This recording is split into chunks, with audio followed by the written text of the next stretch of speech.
करें तो शुरू। बिल्कुल करो जी। वैसे तो मैं तो आप लोगों से मिलने आया था, मेरे को तो पता ही नहीं था ये वाला मामला है, पर चलो ये भी ज़रूरी है। सर, बीजेपी में शामिल होने के बाद तब से लेकर अब तक का कैसा अनुभव रहा और किस तरीके से स्वागत जो है वो आपका बीजेपी के अंदर? देखिए, सब लोग जानते हैं, लंबा समय इस देश की राजनीति में हमने बिताया है, राष्ट्रीय स्तर पर, हरियाणा के स्तर पर। और यही सोच कर के राजनीति में हर व्यक्ति, मैं समझता हूँ कि जो देश प्रेम करता है वो ये सोच कर के आता है कि हम देश के निर्माण में अहम भूमिका निभाएंगे। जो लोगों की दुख तकलीफ़ है, परेशानियां हैं, उसका निदान कैसे होगा, देश कैसे आगे बढ़ेगा, किसान मजदूर और कैसे मजबूत हो। लेकिन जब समय बीतता है तो बहुत सी चीज़ें जो राजनीतिक चुनौतियां हैं वो भी समझ में आती हैं, और साथ साथ जो और समस्याएं हैं राजनीति की, कि क्यों इतने बड़े देश को आगे बढ़ने में क्या क्या दिक्कतें हैं, उसमें कहीं ना कहीं मैं समझता हूँ कि एक जो नीयत होती है पार्टियों की, पार्टी के नेतृत्व की, उसका एक बड़ा अहम रोल होता है। और इतने लंबे समय में ये देखा कि बहुत लोग बातें तो करते हैं, लेकिन अगर ज़मीनी स्तर की हम बात करें तो ज़मीन पर जिस तरीके का प्रभाव छोड़ना चाहिए वैसा नहीं होता, क्योंकि नीयत कुछ और ही होती है। तो ऐसे में आज देश के अंदर जिस तरीके से नरेंद्र मोदी जी काम कर रहे हैं, एक सही नीयत, सही सोच, सही संकल्प और एक बड़े विजन के साथ उन्होंने काम किया है। और इसीलिए मैं और हमारे साथी, हमने और पार्टियां भी सारी देख ली, उसके बारे में बहुत ज़्यादा चर्चा नहीं करेंगे हम। मैं इतना ही कह सकता हूँ कि देश को आज आगे ले जाने के लिए, मजबूत बनाने के लिए वो भारतीय जनता पार्टी की आवश्यकता है। और इसीलिए हमारे साथियों ने, सबने मिलकर के फैसला किया कि वही साथी हमें दूसरी जगह भी लेकर के गए थे, चाहे वो बीच में आम आदमी पार्टी का मामला हो और दूसरे मामले हो। तो हम स्वाभिमानी साथी हैं, स्वाभिमान के साथ ये देश आगे बढ़े, सब लोग आगे बढ़ें, वो हमारी कोशिश है। और जन भावनाओं के अनुरूप काम हम लोग करते हैं। मोदी जी जिस बात को लेकर के काम कर रहे हैं, जो बातें उन्होंने करी, जो गारंटी उन्होंने दी, वो पूरी करके दिखाई है। तो ऐसे में हम सबका ये दायित्व है, देशवासियों का, कि इस भारतवर्ष को पूरी दुनिया के अंदर और ज़्यादा ताकतवर बनाने के लिए 2024 के अंदर हम एक बार फिर मोदी जी को पिछली बार से ज़्यादा बड़े जनादेश के साथ मौका दें। इस हरियाणा के अंदर तीसरी बार फिर भारतीय जनता पार्टी की सरकार बने। और मैं विशेष तौर पर पूरे नेतृत्व का, जो मनोहर लाल जी ने हमें स्नेह और मान सम्मान दिया, उसका भी, और नरेंद्र जी मोदी जी का जो विज़न है, सबका साथ सबका विकास, और अमित शाह जी और जो पार्टी के अध्यक्ष हैं जेपी नड्डा जी, उनकी जो संगठन की समझ है, उसके आधार पर आने वाले समय में एक बड़े जनादेश के साथ पुनः इस देश और हरियाणा के अंदर सरकार बनाने का काम करेंगे। जो 550 साल में नहीं हुआ, आपने सबने देखा। 22 तारीख को वो देश के अंदर हुआ, प्राण प्रतिष्ठा हुई। अयोध्या जो नगरी है, किस तरीके से लगातार 2 दिन के अंदर लाखों लोगों ने वहाँ पर दर्शन किए। और कुछ लोग तो आज भी केवल राजनीति करने का काम किया। वो ना जनता को छोड़ते हैं, ना धर्म को छोड़ते हैं, ना आस्था और विश्वास को समझते हैं। तो ऐसे में जो पूरे देश के राम हैं उसमें और जो आज विपक्ष का जो राम है उसमें बहुत बड़ा फर्क देखने को मिलता है। उनके राम तो वोट राम है, नोट राम है और लूट खसोट राम है।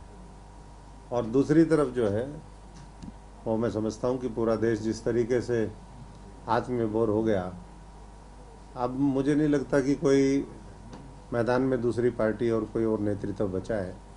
इसलिए सभी साथियों से हम तो यही आह्वान करेंगे कि आज भारत की आर्थिक समृद्धि के साथ साथ वो हमारी सांस्कृतिक समृद्धि और इस देश को हर क्षेत्र में गौरव दिलाने का समय आया है और भारतीय जनता पार्टी उसके लिए काम कर रही है। नरेंद्र मोदी जी काम कर रहे हैं, उनका साथ दें और सब प्रभु का आशीर्वाद लेकर के जो है वो 2024 के अंदर एक मजबूत भारतीय जनता पार्टी की सरकार केंद्र और प्रदेश में बने, उसके लिए काम करें। धन्यवाद। सर, जब आपकी ज्वाइनिंग करी गई थी उस टाइम मुख्यमंत्री मनोहर लाल ने कहा कि कांग्रेस में रहकर ही कांग्रेसियों ने आप पर हमला करवाया था। उस वक्त भी हमने ये सोचा था कि क्यों ना कंवर साहब को बीजेपी में ज्वाइन करवाएं, लेकिन जब किसी का मन बदलता है उसके बाद ही वो पार्टी जो है वो ज्वाइन करते हैं। किस तरीके से देखते हैं कांग्रेस द्वारा इस तरीके के कृत्य को जो आपके साथ किए गए थे? देखिए, वो एक कहावत है, बुद्धिमान लोग कहते हैं कि बीती ताई बिसार दे और आगे की सुधी ले। यानी कि पुरानी बीते बातें जो हैं वो भूल जानी चाहिए और आगे किस तरीके से हो। अब हम उस दलदल, उस कीचड़ से, उस नेगेटिविटी से, उस माहौल से निकल कर के आए हैं। जो वहाँ पर रहना चाहते हैं उनको बधाई है। बहुत से लोग आज भी उसी अनुशासनहीनता में, गुटबाजी में, उसी में पड़े हुए हैं। और ये बात ठीक है कि कई ऐसे अवसर आए जब बहुत से साथियों ने अप्रोच भी किया, हमारे भी बहुत से साथी बोलते थे, लेकिन लंबी लड़ाई हमने तो छात्र जीवन से ही भारतीय जनता पार्टी हो, एबीपी हो, वैचारिक तौर पर, विचारधारा के तौर पर उनके सामने लड़ाई लड़ी। लेकिन जब समय आता है तो मैं समझता हूँ कि रास्ते अपने आप बनते चले जाते हैं। हम तो बीजेपी को अवॉइड करते करते तो 5 साल का और हमने ये वनवास काटा, एक वो किया। तो लास्ट तक हमने कोशिश करी कि जो लोग विभिन्न राजनीतिक दलों से उनके शोषण का शिकार होते हैं उन लोगों को एक मंच दिया जाए, एक प्लेटफॉर्म दिया जाए। लेकिन लोग बातें बहुत बड़ी बड़ी करते हैं और जब अंदर जा कर के देखा जाता है तो सच्चाई कुछ और होती है। और इसलिए जब हमें और हमारे साथियों को सबको समझ में आया कि ये लोग जो इस तरह की बातें करते हैं वो लोगों को हक नहीं देना चाहते, वो कुछ और ही उसके पीछे एजेंडा चलाने का काम करते हैं, तो फिर हमने साथियों के साथ बात करी और मैं पुनः जो है भारतीय जनता पार्टी के शीर्ष नेतृत्व से लेकर के प्रदेश नेतृत्व सबका बहुत बहुत आभारी हूँ। चाहे वो हमारे मुख्यमंत्री जी हों, चाहे वो प्रभारी जी हों, प्रदेश के अध्यक्ष हों, हमारे पार्टी के अध्यक्ष हों और शीर्ष नेतृत्व है कि उन्होंने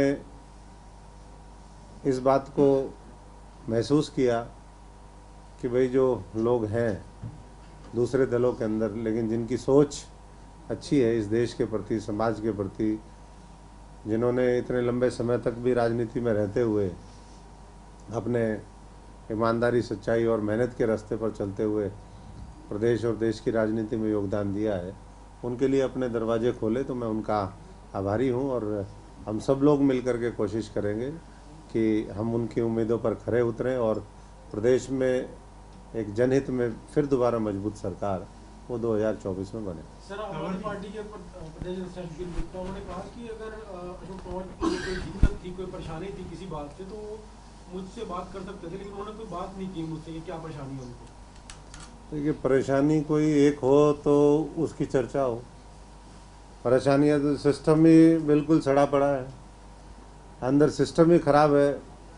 और जब वेंटिलेटर पर कोई आ जाए तो उसको कितना भी अच्छा से अच्छा डॉक्टर हो, वो उसको बचा नहीं सकता। पौने 2 साल, करीबन 2 साल हमने समय बिताया उनके साथ। अब तीखा टिप्पणियों से कोई, मुझे नहीं लगता कि कुछ हासिल होगा।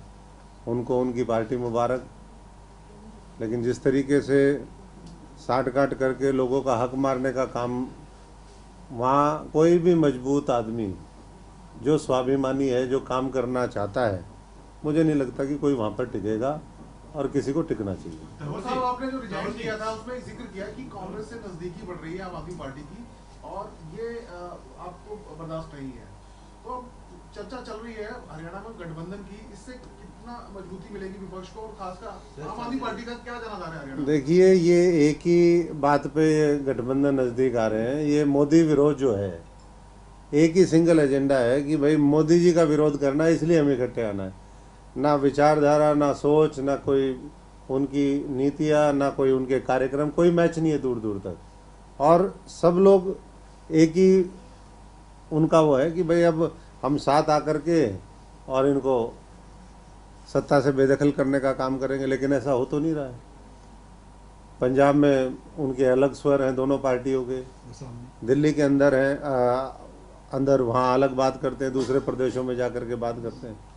और देखिए, आम आदमी पार्टी का तो वैसे भी आप सब जानते हैं कि जैसे भस्मासुर है, अपने ऊपर हाथ रख करके उसने अपने आप को भस्म किया, वैसे ही ये भी है। ये झाड़ू चलाने तो कहीं और जाते हैं, कहते हैं हम झाड़ू चलाएंगे, फिर अपने ऊपर ही झाड़ू फेर लेते हैं।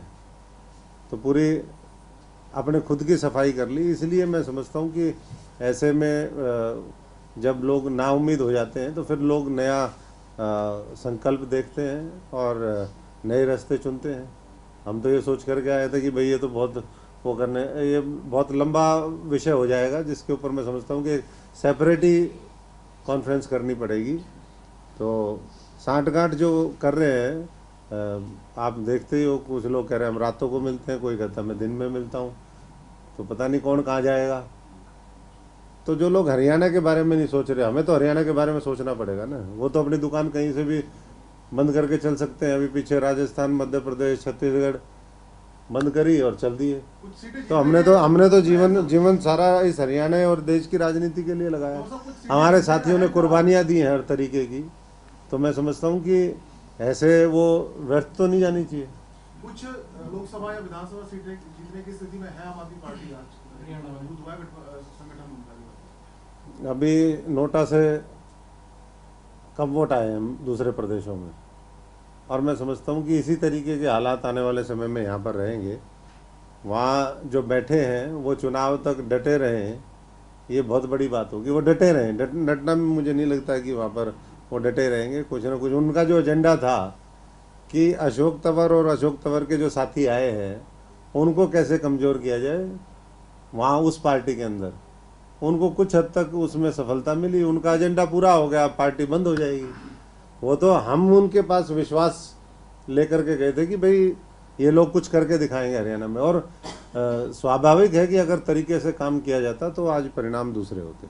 एसवाईएल को लेकर सर किस तरीके से देखते हैं? एसवाईएल पे ये बहुत लंबा मामला, इसके ऊपर इतना नहीं मैं कह रहा हूँ, इसमें आज वो ना करें, क्योंकि वो उसके बारे में उनकी सोच क्या है वो पूरा एक अलग विषय रहेगा पूरे दिन। सर, भाजपा में ज्वाइन हुए हैं आप, मेरा क्या रहेगा 2024 के अंदर, किस तरह से तैयारी होगी? 2024 के अंदर 10 की 10 लोकसभा हरियाणा से बीजेपी जीतेगी। और उसके साथ साथ मैं समझता हूँ कि जो पिछली बार का टारगेट था 75 पार का, वो पिछली बार तो नहीं हो पाया। वो समीकरण कुछ अलग तरीके के रहे, कुछ और होगा। लेकिन इस बार मैं समझता हूँ कि उससे बड़ा टारगेट वो हम सब लोग मिल करके पूरा करेंगे। और उसी के ऊपर आने वाले दिनों में जो चर्चाएं हमारी हुई नेतृत्व के साथ, और विस्तृत चर्चाएं होंगी, हम अपनी पूरी ताकत लगा देंगे कि हम भविष्य के अंदर अभूतपूर्व जनादेश के साथ इस हरियाणा के अंदर भारतीय जनता पार्टी की तीसरी बार सरकार बना। कुछ और चेहरों को भी आप ला सकते हैं? नहीं, चेहरे तो तैयार बैठे हैं, चेहरे तैयार बैठे हैं।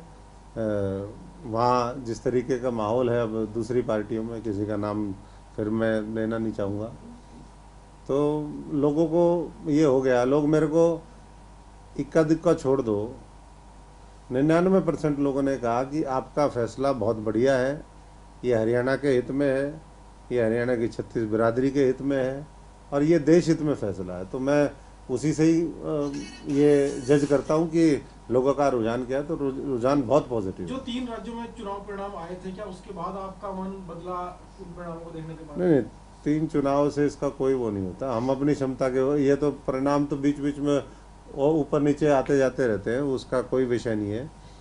हम तो अगर ये करना होता तो हम 2019 में भी कर सकते थे, लेकिन जब हमने देखा कि भाई कोई देश के बारे में सोच ही नहीं रहा है और किस तरीके से हर जगह शोषण की व्यवस्था मजबूत हो रही है, तो ऐसे में उस व्यवस्था से लड़ने के लिए जो एक देश के बारे में सोचने वाली पार्टी है, जिसने 10 साल के अंदर जब से मोदी जी के नेतृत्व में सरकार आई काम करके दिखाया, हरियाणा में 10 साल में मनोहर जी ने जिस तरीके से काम करके दिखाया, जब एक प्रूवन मॉडल है तो फिर क्यों ना अपनी शक्ति को एक सही दिशा दी जाए, उसका उपयोग सही तरीके से करके हम देश हित में काम करें, बजाय ये कि हम अपनी एनर्जी को वेस्ट करें। तो आप व्यक्तिगत तौर पर क्या तैयारी कर रहे हैं? लोकसभा के लिए आप तैयारी कर रहे मैं हैं? व्यक्तिगत तौर पे कुछ नहीं, मैंने तो लीडरशिप को एक कहा है कि जो भी फैसला पार्टी का होगा, मैं संगठन का आदमी हूँ, मैं पिछले 2 चुनाव में तो मैं खुद पार्टी का अध्यक्ष था, तो इसलिए मेरा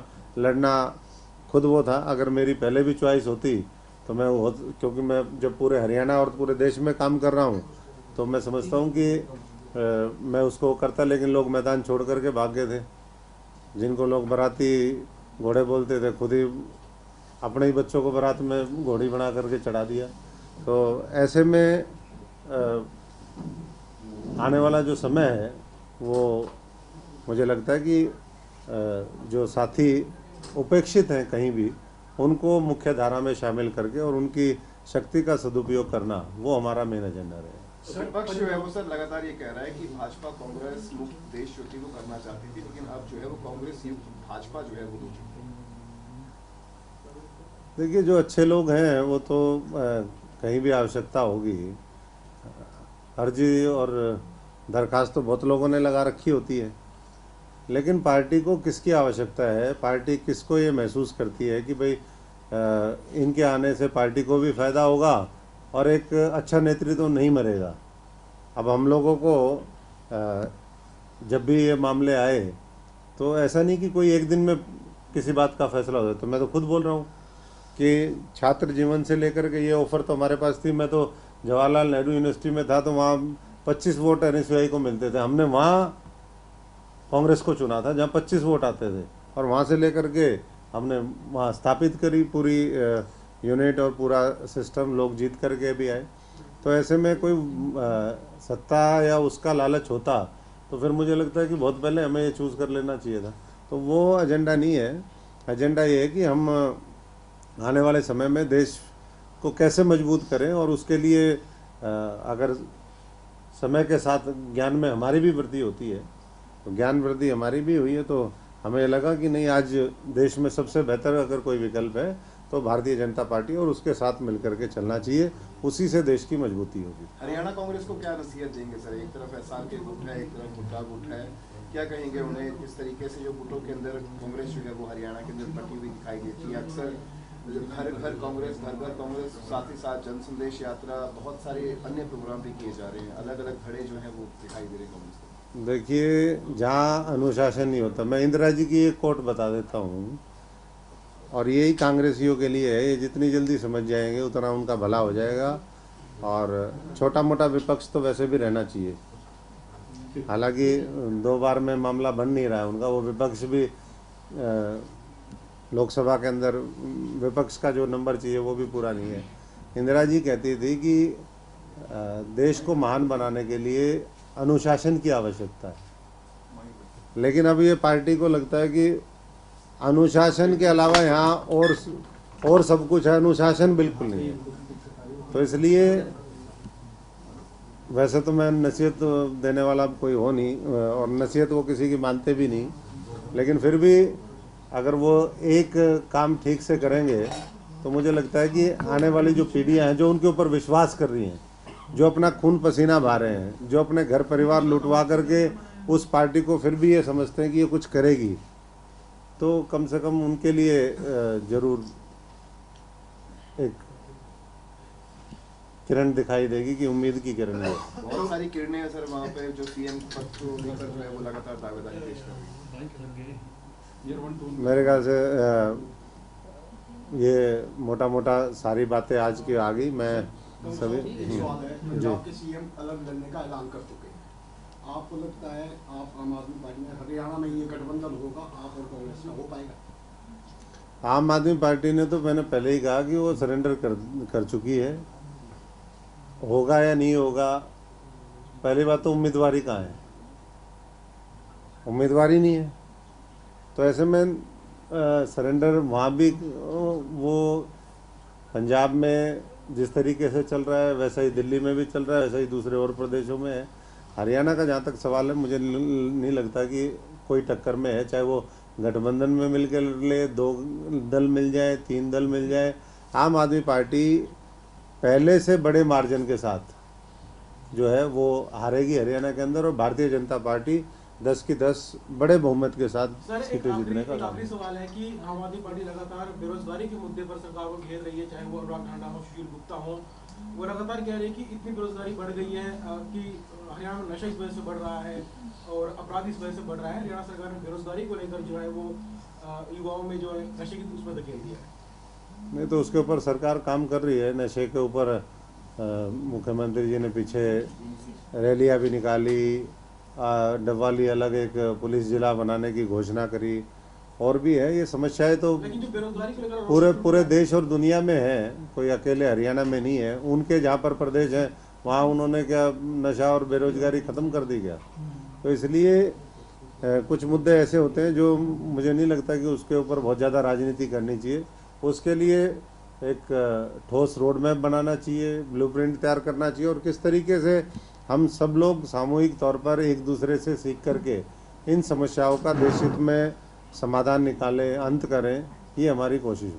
बहुत बहुत